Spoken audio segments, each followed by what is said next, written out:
Kemarin aku belanja di salah satu e-commerce, tapi spesifikasi barang yang aku order nggak sesuai dengan yang diposting di iklan. Aku udah info ke penjualnya, Kak, tapi penjualnya tetap ngotot kalau barangnya itu sama dengan yang diiklankan. Aku bisa nuntut untuk pengembalian dana atau ganti barang nggak ya, Kak? Vira, 23 tahun.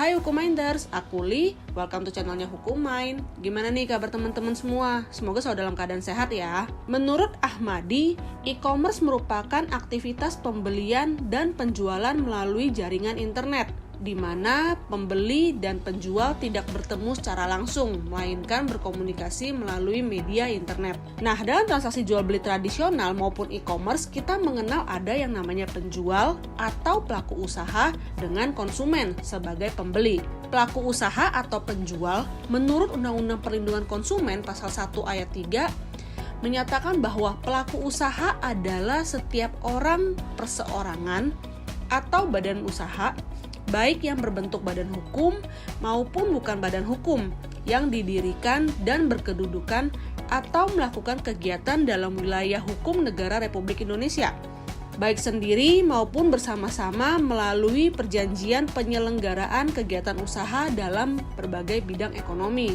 Sementara, menurut Azad Nasution, konsumen ialah setiap pengguna barang atau jasa untuk kebutuhan diri sendiri, keluarga, atau rumah tangga, dan tidak untuk memproduksi barang atau jasa lain, atau memperdagangkannya kembali. Adanya transaksi konsumen yang mana maksudnya ialah proses terjadi peralihan kepemilikan atau penikmatan barang atau jasa dari penyedia barang atau penyelenggara jasa kepada konsumen. Nah, berdasarkan Undang-Undang Perlindungan Konsumen Pasal 4 menyebutkan bahwa hak konsumen terdiri dari hak atas kenyamanan, keamanan, dan keselamatan dalam mengkonsumsi barang dan atau jasa.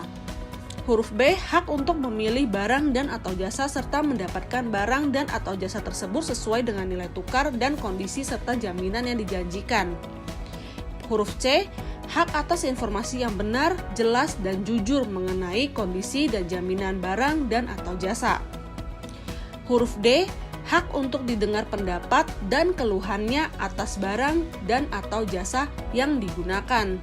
Huruf E, hak untuk mendapatkan advokasi, perlindungan, dan upaya penyelesaian sengketa perlindungan konsumen secara patut. Huruf F, hak untuk mendapatkan pembinaan dan pendidikan konsumen. Huruf G, hak untuk diperlakukan atau dilayani secara benar dan jujur serta tidak diskriminatif. Huruf H, hak untuk mendapatkan kompensasi, ganti rugi, dan atau penggantian apabila barang dan atau jasa yang diterima tidak sesuai dengan perjanjian atau tidak sebagaimana mestinya. Huruf I, hak-hak yang diatur dalam ketentuan perundang-undangan lainnya. Sementara berdasarkan Undang-Undang Perlindungan Konsumen Pasal 7 menyebutkan bahwa kewajiban dari pelaku usaha terdiri dari huruf A, beretikat baik dalam melakukan kegiatan usahanya.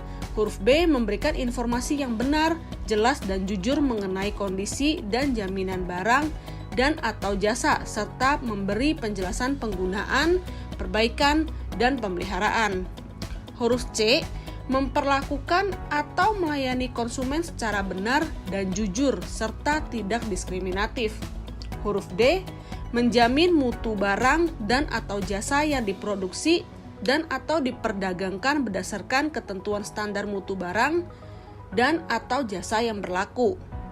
Huruf E, memberikan kesempatan kepada konsumen untuk menguji dan atau jasa tertentu serta memberi jaminan dan atau garansi atas barang yang dibuat dan atau yang diperdagangkan.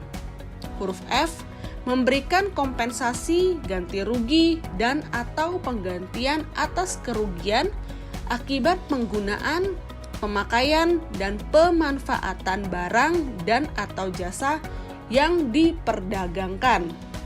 Huruf G, memberikan kompensasi, ganti rugi, dan atau penggantian barang, apabila barang dan atau jasa yang diterima atau dimanfaatkan tidak sesuai dengan perjanjian. Nah, berdasarkan pasal 8 huruf F menyatakan bahwa pelarangan terhadap pelaku usaha yang melakukan transaksi jual beli tidak sesuai dengan janji yang dinyatakan dalam label, e-tiket, keterangan, iklan, atau promosi penjualan barang dan atau jasa tersebut.